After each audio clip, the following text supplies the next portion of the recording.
জয় শ্রীহরি। আজকের বিষয় খুব সুন্দর, গুরুত্বপূর্ণ বিষয়। দেখুন, বৈশাখ মাসে এই পঞ্জিকা আমার হাতে এসেছে। তো এই পঞ্জিকা মতেই আমি আপনাদেরকে বৈশাখী পূর্ণিমা যেটা কখন লাগছে, কখন ছাড়ছে সে বিষয়ে বলছি। সঙ্গে থাকুন। আর খুব গুরুত্বপূর্ণ তথ্য থাকবে আজকে ভিডিওর মধ্যে। আশা করছি আপনারা খুব উপকৃত হবেন, আপনাদের ভালোও লাগবে।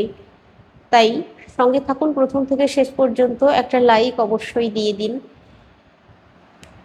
এবার আপনাদেরকে বলি পূর্ণিমার দিন, সময় 16ই বৈশাখ বৃহস্পতিবার রাত্রি 8টা 29 পূর্ণিমা লাগছে। 17ই বৈশাখ শুক্রবার রাত্রি 9টা 39 পর্যন্ত পূর্ণিমা তিথি থাকছে। তার মানে আপনারা 16ই বৈশাখ বৃহস্পতিবার রাত্রি থেকে পরের দিন শুক্রবার রাত্রি পর্যন্ত পূর্ণিমা পাচ্ছেন। অতএব 17ই বৈশাখ শুক্রবার সারা দিন আপনারা সময় পাচ্ছেন, যে যা কাজকর্ম করার এই সময়ের মধ্যে করতে পারবেন। সত্যনারায়ণের সিন্নি আপনারা দিতে পারবেন। গন্ধেশ্বরী পূজা যারা দোকান আছে যাদের, তারা যদি করব মনে করেন তারাও করতে পারবেন। শুক্রবার দিন সারা দিন সময় আছে।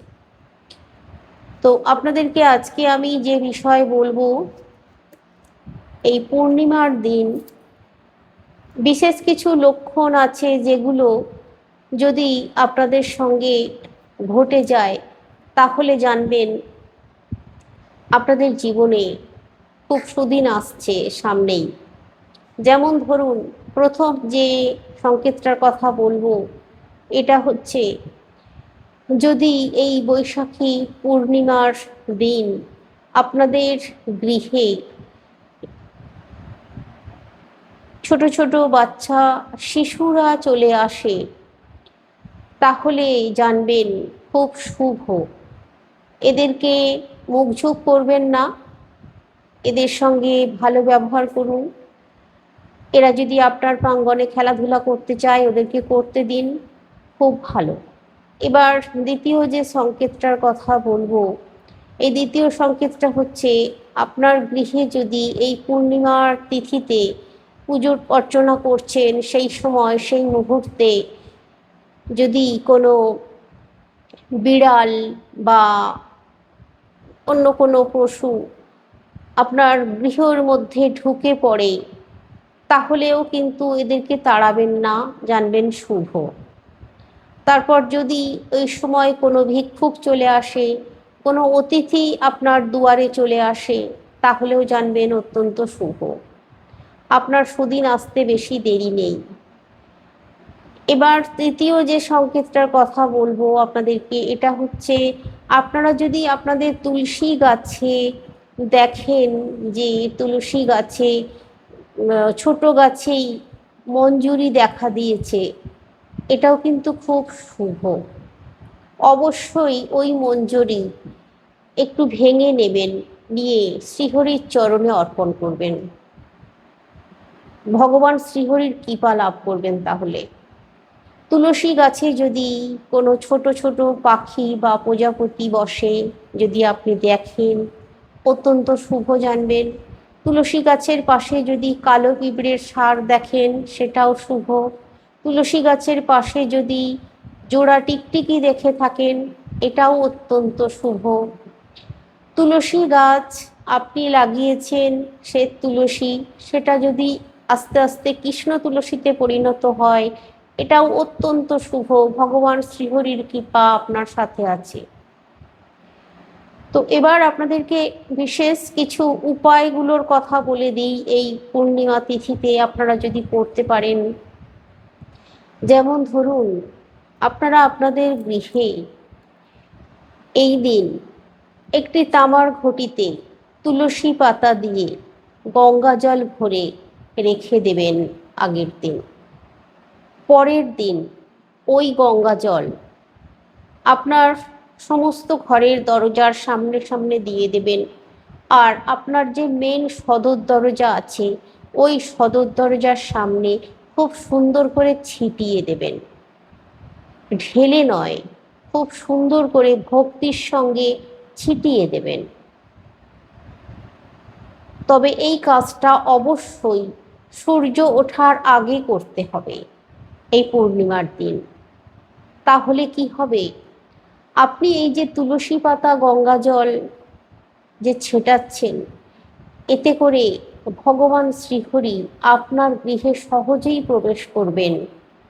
আর ভগবান শ্রীহরি প্রবেশ করা মানেই জানবেন আপনার জীবনে পরিবর্তন হবেই হবে। আর্থিক উন্নতি বা শান্তি সব কিছুই আপনি লাভ করবেন। এই কাজটা অবশ্যই এই দিন করা খুব ভালো। এবার আপনাদেরকে যেটা বলবো, অবশ্যই এই পূর্ণিমার দিন, বৈশাখী পূর্ণিমার দিন খুব ভালো দিন।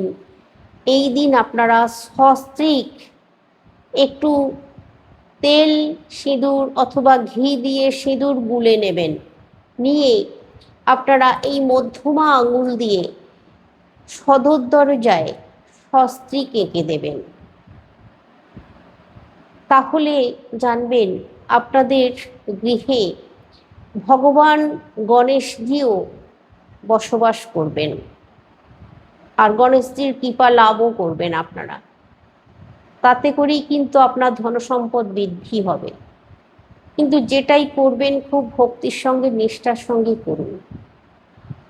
আপনারা যদি আপনাদের সদর দরজার সামনে জলের ছিটে দিয়ে দেবার পর একটি মাটির প্রদীপ প্রজ্বলিত করতে পারেন, আপনি বেরুচ্ছেন আপনার বাম হাতে মাটির প্রদীপ প্রজ্বলিত করবেন, মানে সদর দরজার বাম দিকে। আপনি বেরোনার যে দিকটা বাম দিক হচ্ছে সেই দিকটায় একটি মাটির প্রদীপ প্রজ্বলিত করে রাখুন। কিন্তু খেয়াল রাখুন ওই মাটির প্রদীপটা পরের দিন অবশ্যই জলে দিয়ে দিতে হবে, যেখানে সেখানে ফেলা যাবে না। আবার পুনরায় ওই প্রদীপটা ব্যবহার করাও যাবে না। এবার আপনাদেরকে আরেকটি সুন্দর উপায়ের কথা বলি। দেখুন, এই দিন, এই ভরা পূর্ণিমা, এই পূর্ণিমার সন্ধ্যায় আপনারা চন্দ্রদেবকে দর্শন করবেন পরিবারের সকলে মিলে। একটি প্রদীপ যদি আপনারা আপনাদের বাড়ির থেকে, যেখান থেকে চন্দ্রদেবকে দেখতে পাওয়া যায়, বাড়ির ছাদ থেকে হতে পারে, বাড়ির সামনে উঠান থেকে হতে পারে, বা বাড়ির সামনে জায়গা আছে সেখান থেকে হতে পারে, যদি চন্দ্রদেবকে আপনারা দর্শন করতে পারেন সেই জায়গা থেকে, আর ঠিক সেইখানেই একটি প্রদীপ মাটিতে প্রজ্বলিত করে দিন সন্ধ্যার পরে। এই কাজটা আপনারা সন্ধ্যা 7টার পরে করার চেষ্টা করবেন, ততক্ষণে পূর্ণিমাও থাকছে, খুব ভালো সময় আপনারা পেয়ে যাচ্ছেন। আর এই দিন একটি মিষ্টি, সাদা মিষ্টি একটি একটি প্লেটের উপরে রেখে চন্দ্রদেবকে উদ্দেশ্য করে ভোগ নিবেদন করুন সন্ধ্যা 7টার পরে। আর দাঁড়িয়ে চন্দ্রদেবকে প্রণাম করুন। তারপর 10টা মিনিট ওখানে ওই রাখুন প্রসাদ। তারপর ওই প্রসাদ তুলে আনুন এবং সপরিবারে সকলে মিলে গ্রহণ করুন। এতে করে কি হবে, চন্দ্রদেবের কৃপাতেও আপনারা আপনাদের যদি জন্মকুষ্ঠিতে চন্দ্রদেব দুর্বল থাকেন, তাহলে কিন্তু সবল হবে আর আপনাদের উন্নতি আসবে। চন্দ্রদেবকে সন্তুষ্ট করার এই পূর্ণিমার দিনেই খুব মোক্ষম এই উপায়টির কথা বললাম। চাইলে আপনারা আপনাদের গৃহে একটু দুধ, চাল, চিনি ফুটিয়েও নিতে পারেন, মানে একটু পায়েস রান্নাও করে নিতে পারেন। সেই পায়েসও একটি কাঁসার বাটিতে করে তুলে চন্দ্রদেবকে উদ্দেশ্য করে ভোগ নিবেদন করতে পারেন, সেটাও করতে পারেন। বিশেষ করে যাদের গৃহে চাকরি করবে ছেলে মেয়ে আছে অথচ চাকরি পাচ্ছে না, বা ব্যবসা করতে চাইছে করে উঠতে পারছে না, সিদ্ধান্ত নিতে পারছে না, তারা অবশ্যই এই বৈশাখী পূর্ণিমার দিন, এই ভরা পূর্ণিমার দিন, আর খুব সুন্দর সময় আছে সন্ধ্যার পরে, তারা অবশ্যই একটু পরমান্ন রান্না করে কাঁসার বাটিতে করে চন্দ্রদেবকে ভোগ নিবেদন করুন। এতে করে দেখবেন, বিশ্বাস রাখুন, আপনাদের মনের ইচ্ছা পূরণ হয়ে যাবে। কিন্তু নিষ্ঠা ভক্তির সঙ্গে করবেন, মাটিতে বসে প্রণাম করবেন চন্দ্রদ্বীপের দিকে তাকিয়ে। অবশ্যই কিন্তু ভালো করে দর্শন করবেন চন্দ্রদেবকে খোলা জায়গা থেকে। এবার আপনাদেরকে আরেকটি বিশেষ কথা বলি, এটাও কিন্তু আপনাদের যে আর্থিক সমস্যার মধ্যে যারা আছেন, প্রচণ্ড রকমভাবে কিছুতেই কোনোভাবেই অর্থ উপার্জন করতে পারছেন না, সংসারের মধ্যে ভীষণভাবে দারিদ্রতা এসে যাচ্ছে, ধার দেনা হয়ে যাচ্ছে, তারা অবশ্যই এই বৈশাখী পূর্ণিমার দিন এই কাজটা করবেন, খুব উপকার পাবেন।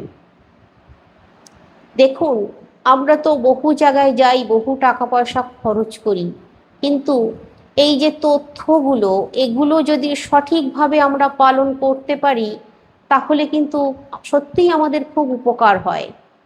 এগুলো কিন্তু অনেকেই জানেন না, তাই আমি আপনাদেরকে বলে দিচ্ছি, আমিও খুব কষ্ট করি আপনাদের জন্য এই তথ্যগুলো সংগ্রহ করি, যাতে আপনাদের উপকারে আসতে পারে।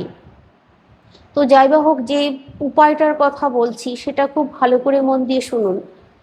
এই দিন আপনারা আপনাদের গৃহে পুজো অর্চনা হোক বা না হোক, এই কাজটা অবশ্যই করবেন। কিন্তু দেখবেন ঋণ মুক্তি পাবেন, আপনাদের আর্থিক উন্নতি হবে, দারিদ্রতা নাশ হবে। পূর্ণিমার দিন মনে করে সকালবেলা ঘুম থেকে উঠবেন, ওঠার পর শুদ্ধ বস্ত্র পরবেন, জামা কাপড় ছেড়ে ফেলবেন, স্নান করেও নিতে পারেন। তবে এই দিন গঙ্গা স্নানও করা খুব শুভ। যদি কাছাকাছি গঙ্গা থাকে, গঙ্গায় স্নান করে আসতে পারেন, বা বাড়িতে গঙ্গা জল আছে, স্নান করার পর শেষে একটু গঙ্গা জল মাথায় ঢেলে নিতে পারেন, গঙ্গে গঙ্গে গঙ্গে বলে, সেটাও করা যায়, কোনো অসুবিধা নেই। আপনারা এই স্নান ইত্যাদি সারার পর শুদ্ধ বস্ত্র পরে আপনাদের গৃহে যদি লক্ষ্মী নারায়ণ ঠাকুর আছেন, মহাদেব আছেন, তাহলে অবশ্যই নারায়ণ এবং মহাদেবের কাছে এই কাজটা করতে হবে। নারায়ণের জন্য তুলসী পাতা নিতে হবে 108টা, আর মহাদেবের জন্য বেলপাতা নিতে হবে 3টে। তারপর আপনারা এই দিন প্রথমেই মহাদেবকে স্নান করাবেন। বৈশাখ মাসে এমনিতেই জল বিনা, মানে জল ছাড়া মহাদেব শিবলিঙ্গ রাখতে নেই, এটা তো প্রথম কথা। তাই অবশ্যই জল অর্পণ করুন। ওই জল আর পাল্টাপাল্টি করবেন না, ওই মাথায় অর্পণ করে দিন। তারপর 3টি বেলপাতা ওম নমঃ শিবায়, ওম নমঃ শিবায়, ওম নমঃ শিবায় বলে মাথায় চাপিয়ে দিন। আর ভোলেনাথকে আপনার মনের ইচ্ছার কথা বলুন, মন প্রাণ ভরে, নিষ্ঠার সঙ্গে, ভক্তির সঙ্গে। তারপর ঘণ্টা নাড়িয়ে দিন, যদি গৃহে ঘণ্টা থাকে। তারপর ওই যে 108টা তুলসী পাতা নিয়েছেন, ওই 108টা তুলসী পাতা একটু করে চন্দন লাগান, আর শ্রীহরির চরণে, নারায়ণের চরণে একটা করে দিন, আর বলুন ওম নমো ভগবতে বাসুদেবায় নমঃ। এই কাজ 108 বারই কিন্তু বলতে হবে, 108 বারই দিতে হবে, প্রতিবার বলতে হবে। বিশ্বাস রাখুন, এই কাজ যদি এই পূর্ণিমা তিথিতে, এই ভরা পূর্ণিমার দিন করতে পারেন, তাহলে আপনার এই যে সমস্যাগুলোর কথা বললাম, কিছুদিনের মধ্যেই বুঝতে পারবেন এই সমস্যা থেকে সম্পূর্ণভাবে মুক্ত হবেন। আমি আপনাদেরকে বলেই দিয়েছি, আপনার গৃহে পুজো হোক বা না হোক, এই 2টি পাতা অবশ্যই জোগাড় করতে হবে। বাজার থেকে কিনে আনলেও চলবে, তবে একটা কথা খেয়াল রাখুন, পূর্ণিমার দিন বেলপাতাও ছিঁড়বেন না, তুলসী পাতাও ছিঁড়বেন না, আগের দিন জোগাড় করে রেখে দিন। পূর্ণিমার লাগার আগে এই 2টি পাতা জোগাড় করে রেখে দিন, জলের ছিটে দিয়ে রেখে দিন। পরের দিন এই কাজটা করুন, পূর্ণিমা থাকাকালীন করতে হবে কাজটা। তবে যেহেতু এই বৈশাখী পূর্ণিমার দিন শুক্রবার দিন সারা দিন সময় পেয়ে যাচ্ছেন, আপনারা সকালে করতে পারেন বা যখন খুশি আপনারা করতে পারেন। তবে এই কাজটা যে করবেন অবশ্যই কিন্তু ভাত খেয়ে বা মুড়ি খেয়ে এই কাজ করা যাবে না। আপনারা শরবত ফল খেয়ে এই কাজটা করবেন। তারপর কাজটা হয়ে যাবার পর যা খুশি খান, যা খুশি করুন, কিছুতেই কিছু এসে যায় না। কিন্তু নিরামিষ খাবেন অবশ্যই, আমিষটা গ্রহণ করবেন না, এই কথাটা খেয়াল রাখুন। আর সম্পূর্ণ বিশ্বাস রাখুন আপনারা সফলতা অর্জন করবেনই করবেন। যেটা মনে মনে চাইবেন একটা কথাই শুধু ভগবানের কাছে নিষ্ঠার সঙ্গে চেয়ে নিন, জানান। আর এই যা যা কাজগুলোর কথা বললাম এই দিন করুন। একটি প্রদীপ সদর দরজার সামনে জ্বালিয়ে দেবেন, জলের ছিটে দিয়ে দেবেন সকালে আগে, তারপর প্রদীপ প্রজ্বলিত করে দেবেন। অবশ্যই এই কাজটা সূর্য ওঠার আগে করতে হবে। স্বস্তিক এঁকে দিতে হবে সদর দরজায়। এই কাজগুলো করতে হবে, বাড়িতে পুজো হোক বা না হোক। আর একটা কথা খেয়াল রাখুন, এই দিন কাউকে ধার মেটাবেন না বা কারোর থেকে ধার নেবেন না। আপনি যদি ঋণগ্রস্ত থাকেন, হয়তো কারোর থেকে কেউ হয়তো আপনাকে তাগাদা করতে এসেছে পয়সা নেওয়ার জন্য, কিন্তু গৃহ থেকে এই দিন আপনি পয়সা দেবেন না, বলবেন আমি পরের দিন দিচ্ছি। এটা মনে রাখুন। আর ধার নেবেনও না। এই দুটি কথা একটু মনে রাখার চেষ্টা করুন। তো আজকে রাখছি। সকলে সুস্থ থাকুন, ভালো থাকুন। শ্রীহরি নারায়ণের কৃপায় আশা করছি আপনারা লাভবান উপকৃত হবেন।